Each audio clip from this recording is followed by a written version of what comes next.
Hello and welcome. It's not a great day here at the doctor's surgery. As you can hear, the rain's pelting down outside, but the show must go on. We have a 9 amp high demand that I've just finished balancing. The cells were out of balance. If you want to see how to do that, I'm going to put a link in the description of how to balance these batteries. I have a few videos on. I'll put whatever I think's the best one in the description and put in the comment section. So now that that's balanced, there's another issue with it. It's not lighting up the LEDs to show how many bars you have, and that's quite annoying if you're using that battery, you don't know if it's charged or not. So what we're going to do is fit a new one of these to this, and I'm going to show you how it's done step by step. I'm going to take my time, and hopefully after this you will know how to do this. It should be simple. So the first thing you need to do if you're replacing the PCB in one of these is remove the screws. There's 4 in the bottom, 2 long ones, 2 short ones. They've got the same head, they're TX10s. So we'll not need them for a wee while, and you can just take the top off. Sometimes it can be tight to get off, but as long as you get the 4 screws out, it should slide straight off. Now, if you wanted to take the battery out of the pack, there's wee smaller screws in the bottom. To replace the board, you don't really have to, but if you're going to do a full diagnostic of a battery, you do have to. You have to check for broken connections in the sides, up here and down the sides, and you can check how much voltage is in the cell banks from the top, but if you want to make sure there's no broken connections, you got to take it out. And the bottom ones are T8. There's some clay in these, but that's what they are, you know. We'll just take them out.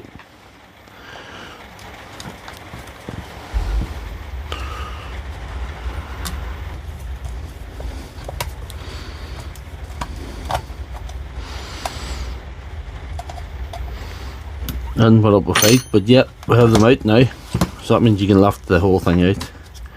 Should come out fairly easily. The good thing about these Milwaukee batteries is a fair bit of room around them. They're a fair bit of space. But you see they're all connected, so there is no real issue.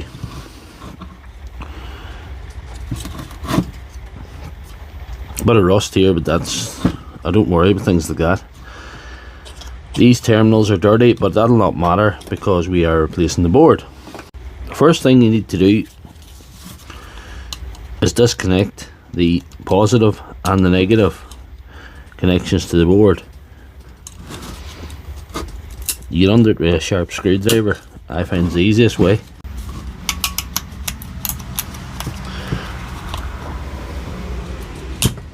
Yep, that's the 2 disconnected now, if you can see that. And also there's this here.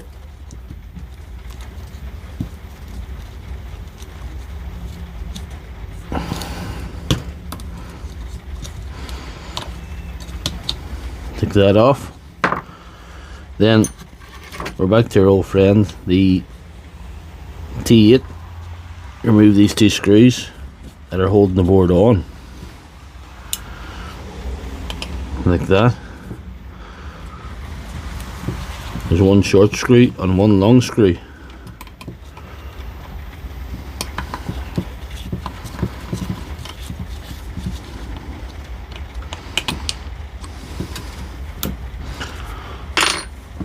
And the next thing we need to do, if you look at the board, there's connectors here. We have to disconnect that, disconnect that, disconnect that, and disconnect that, and the board should lift off then. So what we do is we melt the solder on the existing board with the soldering iron.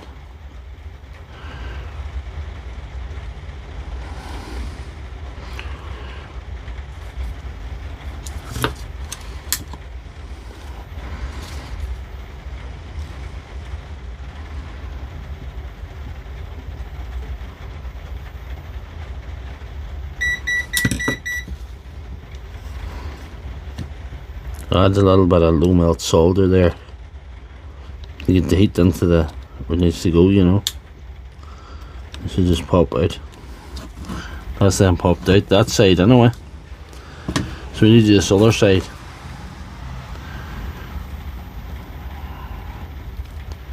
We're not going to use this board again because Simply it's not lighting up, so we're not going to use it again, so it doesn't really matter. Try and keep the connectors in as good a shape as you can, because we do need them.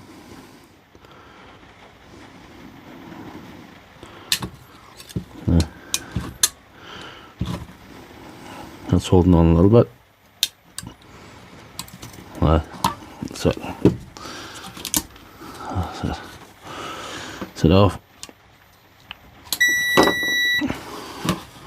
If you can avoid damaging these, I'm just going to take the excess solder off them as well as I can with the iron, you know.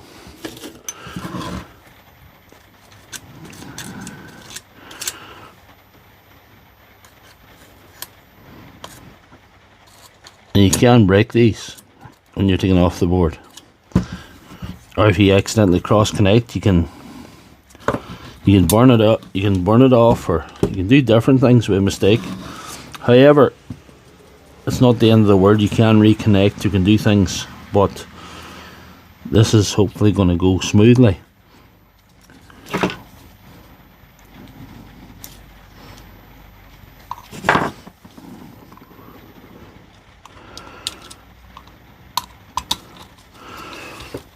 And the better job I make of taking off the board, the less I bend these terminals, the easier they are to slot back on again in position.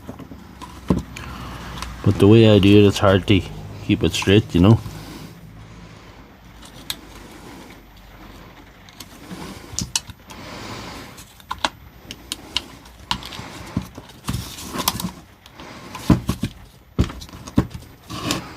There we are. So when you have all your terminals in position there, you see they're all through. What we'll have to do is screw it down first. We'll screw this down into position so we can hold it in place.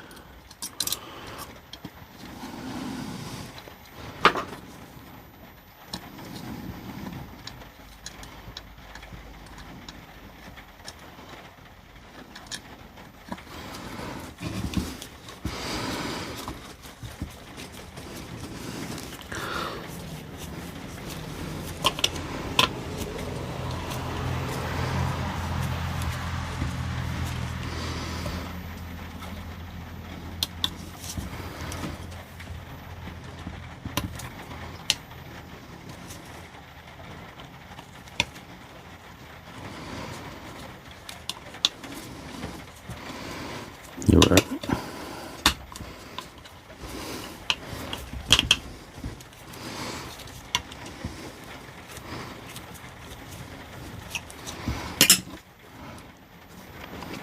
You look at the side view, that's all. There's two actual slots for that board to slot into, and slot it in there perfect. And what we've got to do is solder down the board now. So the 4 connectors here, and the plus and the minus here. I'm going to put a little bit of flux where the solder is going to go.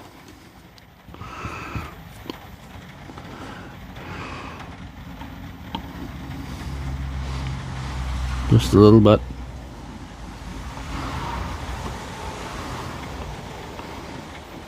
Be alright.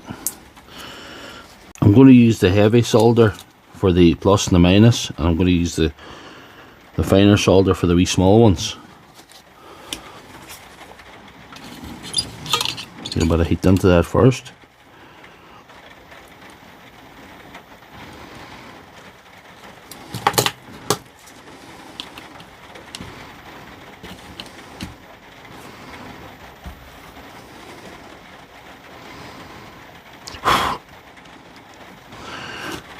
They set there, and we'll start off with these here now.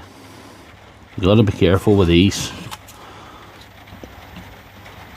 This one's not too bad.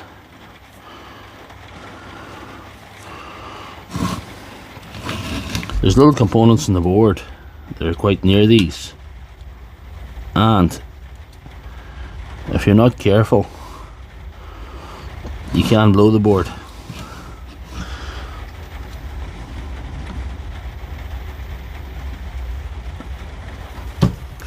I'll get you down closer for this last one to show you what I mean.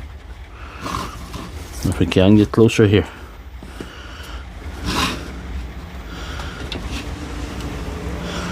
This last one here, these two items here, I accidentally touched them with the soldering iron one time and popped them.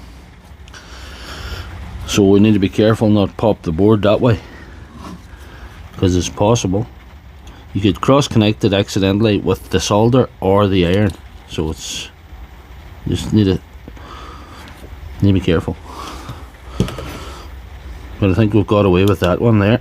Yeah. And we have one more to do with the plus terminal to solder.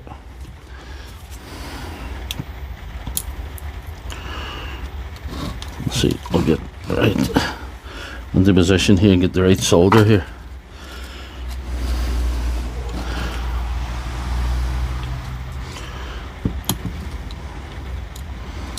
Hard to get the angle at this one.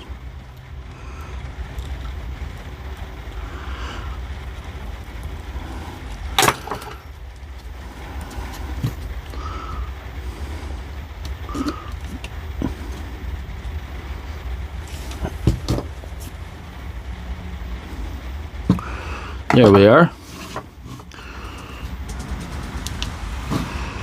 That's the board all soldered up now. Now we've got to put it back into the case. And it goes this way, I believe. Just make sure. Yeah, that's right. This is the way it goes here. It goes the other way. Very easy to put that on the wrong way around, but it goes on better the right way. Before we put it together, I have to do something else. There's something I forgot to do. I must show you. It's important that I do this. If I'm going to show you how to do this the right way, it's important to do this. There's the overheat protection, which is down touching the cell, but to make a better job of it, I'm going to put some hot glue in there so the heat will transfer and shut down the board in the case of an overheat, you know.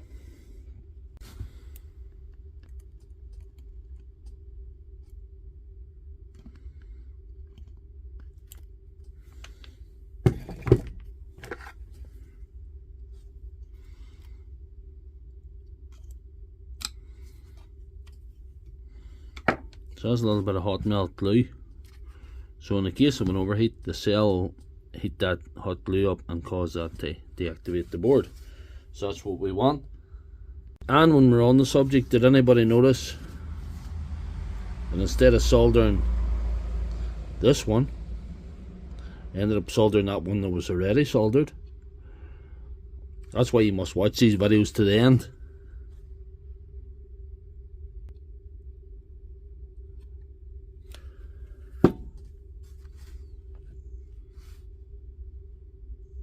So just put it together and see what we have now. We'll probably have a good job, I would say.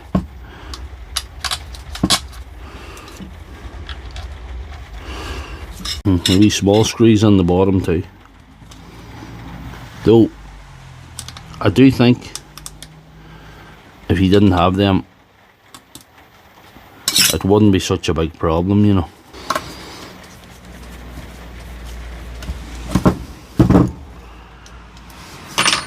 I'm calling that fixed.